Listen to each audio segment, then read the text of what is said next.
Alright, so I'm going to be filming a little bit of a two-in-one special here.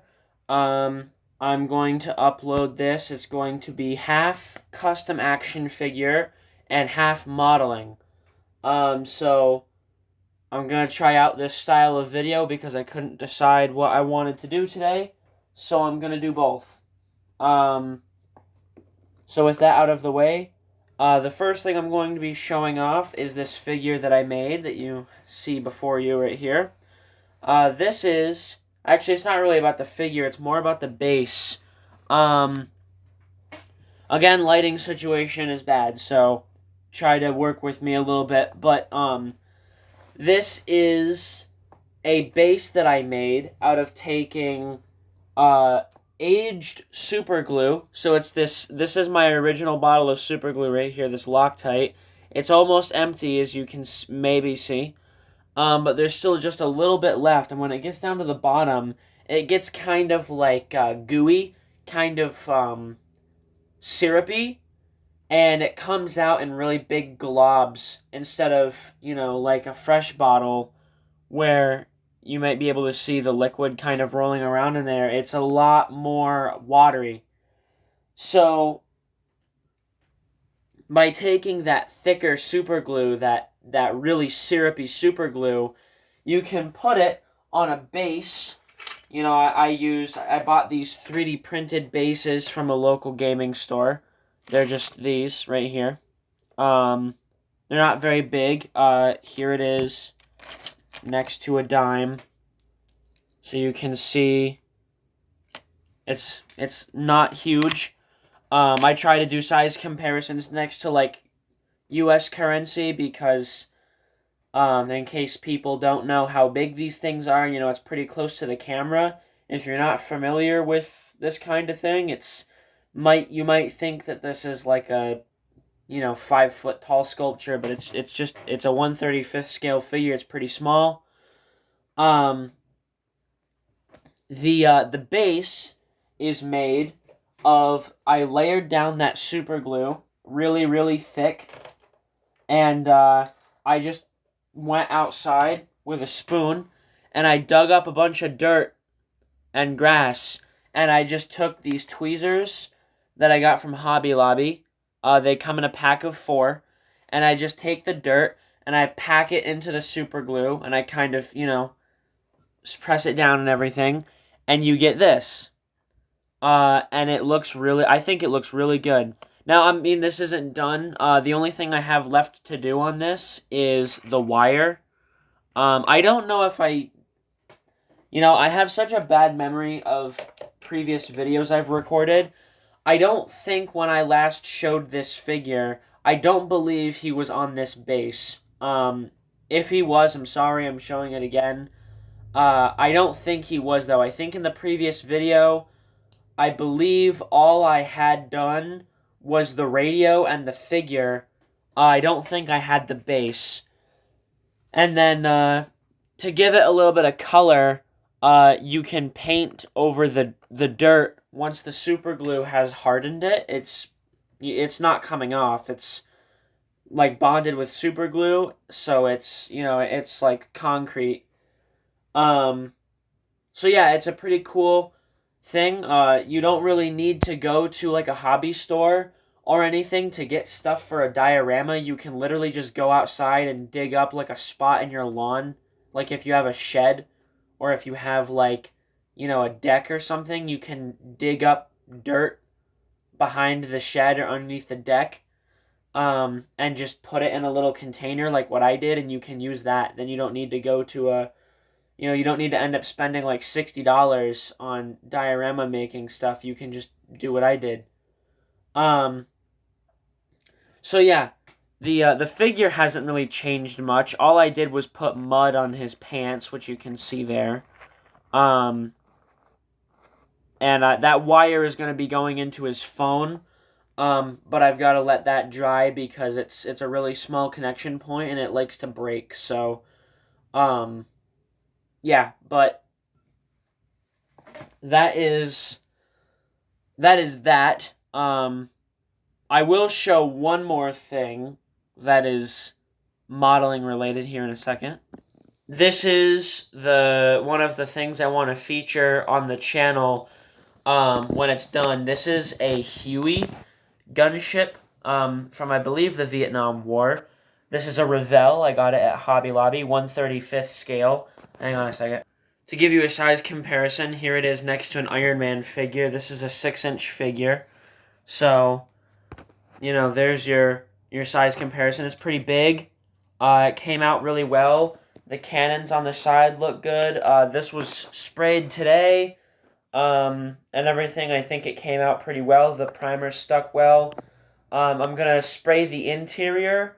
I'm not going to cover the spray painting part because I don't know if... I don't really know how to film that. And also I'm worried about the spray paint possibly getting stuck to my camera lens because it shoots out this really fine mist once it hits it that kind of comes back at you. And the camera lens, I'm worried, is going to get coated in spray paint. So, yeah, I'm not really sure if I'm going to be featuring this thing, if I'm going to be showing off the spray painting, but I'm going to operate under the assumption that anyone who is doing customization, who is, watching my videos and maybe following along with me, probably knows how to spray paint, so I'm not going to be showing this off. But that's just a progress report on something I've never shown before. I think I've mentioned it, but I haven't shown it, so... Yeah, so there comes with 2 figures. I might do a painting tutorial on the figures, but probably not. I'd like to do an actual video on airbrushing this thing, and stuff, because I want to make it look a little bit brighter green than it is. And also this front section right here is supposed to be black, so I'll probably be painting that, and then I'll do an airbrush video with it. But until then, it's fully assembled. The rotors just slide into there, and there's a tail fin that goes right here that just pushes on. So everything is assembled and ready to go. It just needs windows, which I'm obviously going to wait to do because I don't want to get spray paint on the windows. But yeah, so that's just a feature on that. So yeah, that's the Huey that I have, and that's pretty cool. So yeah, this figure, again, I already talked about making the base, so I'm not really going to go over that again. I do have to touch up the foot a little bit there because you can see the super glue turned white. It does that sometimes if you put too much on. Excuse me. So I will really quickly just show off the rotors for the helicopter. How am I gonna... Alright, so this is the rotor. That's the part that goes in. Is this rod right here. And then I had to do some patchwork with some sculpting putty right here. Because this wouldn't go together like that did. And I was really worried about it.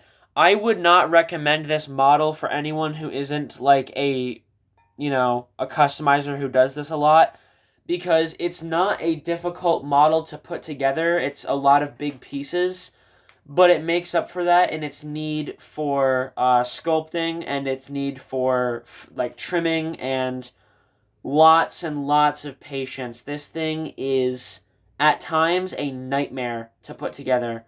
And I would not recommend it for anyone who isn't very skilled with customizing and very knowledgeable on that type of thing. So yeah, that's the rotors. It's pretty huge. It's kind of, again, it's a little hard to see how big it is on camera, but it is quite large. So yeah, that's the feature for that. One last thing before I move on to the customizing part is I wanted to show off these Germans that I just put together today for the Tamiya. I believe it's called the Panzerkampfwagen. It's a German, it's a light tank. Well, it's actually not a light tank. It's a tank. These guys aren't gonna stand, so I'm just gonna lay them down. I'm not gonna do that actually, but this is the dude with the machine gun. I believe it's called an MP40. I'm not much of a gun guy myself, but there it is. Looks pretty good. I just glued it together. I would have sprayed it, but they needed so much trimming on the mold flash because there was like mold lines and stuff all over these things. They were really, really bad, so I wanted to clean them up a little bit before I primed them. So I decided to assemble them and then prime them because I was looking at the figures and I said, you know what? They're not really like in super intricate poses. Here's another one. This guy's running with a rifle. The only thing I didn't glue onto these guys is their weapons, helmets, and gear because, you know, I didn't want to worry about painting the helmet on the head because it's kind of a pain. And the rifles and gear is going to also be a pain, so that will all get sprayed separately. But there's that guy. Then we've got the dude. This dude actually needs some work because his arm was a little bit mismolded. As you can maybe make out there. It kind of goes above the shoulder line. But he is running with like an ammo can and a rifle. So there's him. It's a little bit hard to see the details because they're all the same color. And then this is the dude. I look at this guy as kind of being like the leader. I'm sure actually he probably is the leader. But he looks pretty good. His arm, like the head, arm, torso, and legs were all molded in one. He just needed his other arm glued on. This arm right here. The one that's up in the air, this one, was already glued on like that, so I don't really know why. It's kind of disappointing that they did that, but you know, I like being challenged with my builds. I mean, I'm gonna be honest, the Huey was a challenging build, but it was more on the obnoxious side of things than the challenge side. So yeah, but that's fine. I'm a customizer. You know, I can deal with that kind of thing. But on to the, for real this time, onto the customizing segment of this video. I'm going to go over joint prepping. So this is a She-Hulk that I'm going to be turning into an Angela figure. This is just the upper torso. So, what you're going to want to do with specifically a ball-jointed torso like this is you want to get the two pieces, the upper torso and lower torso are points of friction, right? They rub on each other. Like if you look at, I don't know, we'll take this Invisible Woman figure here. I'll move She-Hulk out of the way. She has this ball joint here at the torso, right? And it moves right there at that seam. And now those two pieces, the paint doesn't rub off on this figure because it's molded plastic, right? So it's made so that the paint doesn't come off.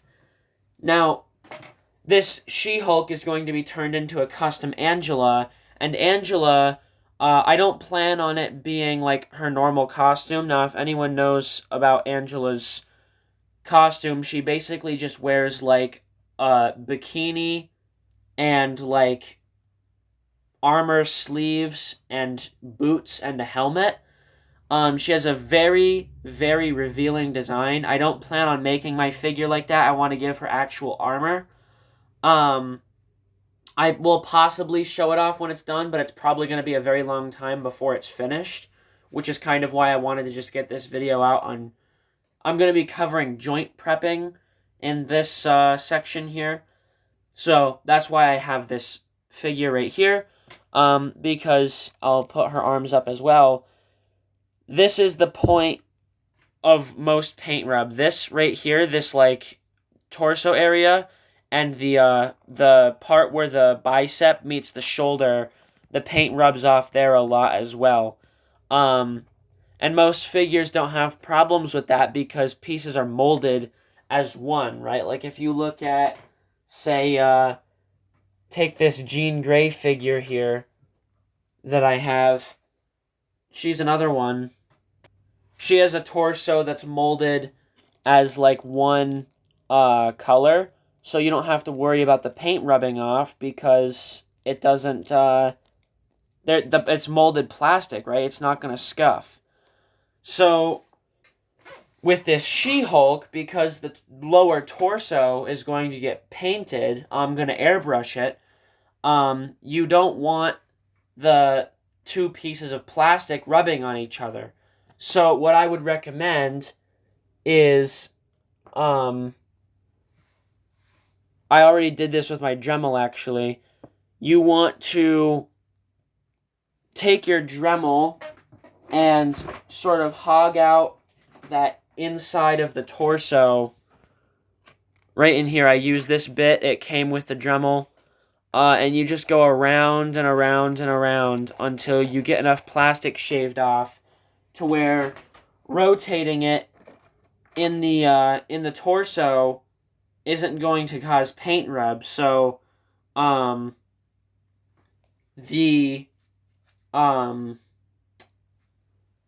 lower torso being painted, you're going to want to leave this unpainted so that it doesn't,